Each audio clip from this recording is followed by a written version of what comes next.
लोकसभा चुनाव से पहले इंडी गठबंधन की आज कांग्रेस और आम आदमी पार्टी की संयुक्त प्रेस कॉन्फ्रेंस हुई।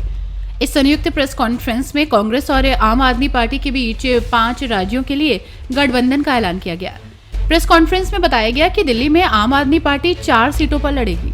इनमें नई दिल्ली, वेस्ट दिल्ली, साउथ दिल्ली और ईस्ट दिल्ली शामिल है। इसके अलावा कांग्रेस 3 सीट पर चुनाव लड़ेगी, जिसमें चांदनी चौक, नॉर्थ ईस्ट और नॉर्थ वेस्ट शामिल है।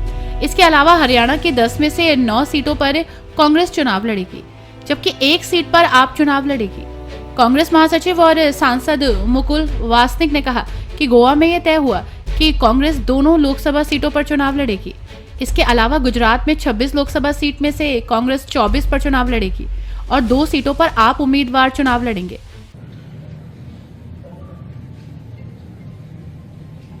दिल्ली लोकसभा में 7 सीटें हैं। आम आदमी पार्टी 4 पे लड़ेगी। वो 4 सीटें नई दिल्ली, वेस्ट दिल्ली, साउथ दिल्ली और ईस्ट दिल्ली। कांग्रेस पार्टी 3 सीटों पर दिल्ली में चुनाव लड़ेगी, चांदनी चौक, नॉर्थ ईस्ट और नॉर्थ वेस्ट।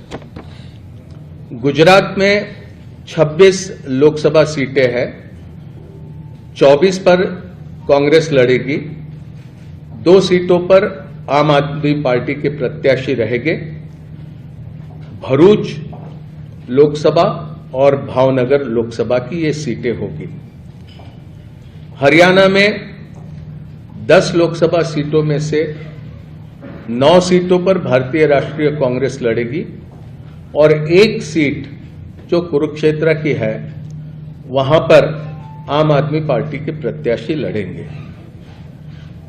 चंडीगढ़ को लेकर लंबी चर्चा हुई, लेकिन आखिरी में यह तय किया गया कि चंडीगढ़ में भारतीय राष्ट्रीय कांग्रेस के प्रत्याशी चुनाव लड़ेंगे।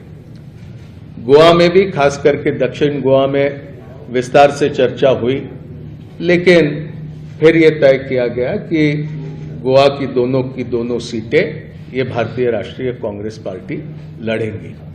तो संक्षेप में ये सीटों को लेकर ये जानकारी आपके समक्ष रखनी थी। ये पंजाब के मुख्यमंत्री भगवंत सिंह मान पहले ही पंजाब के अकेले चुनाव लड़ने का ऐलान कर चुके थे।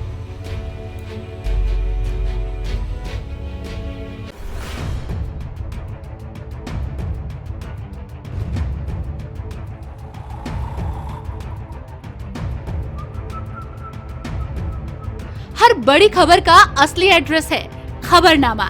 इसलिए हर न्यूज अपडेट के लिए सब्सक्राइब करें और फॉलो करें खबरनामा। और इस वीडियो के लाइक बटन को प्रेस कर इस वीडियो पर कमेंट के जरिए अपनी राय देना ना भूलें।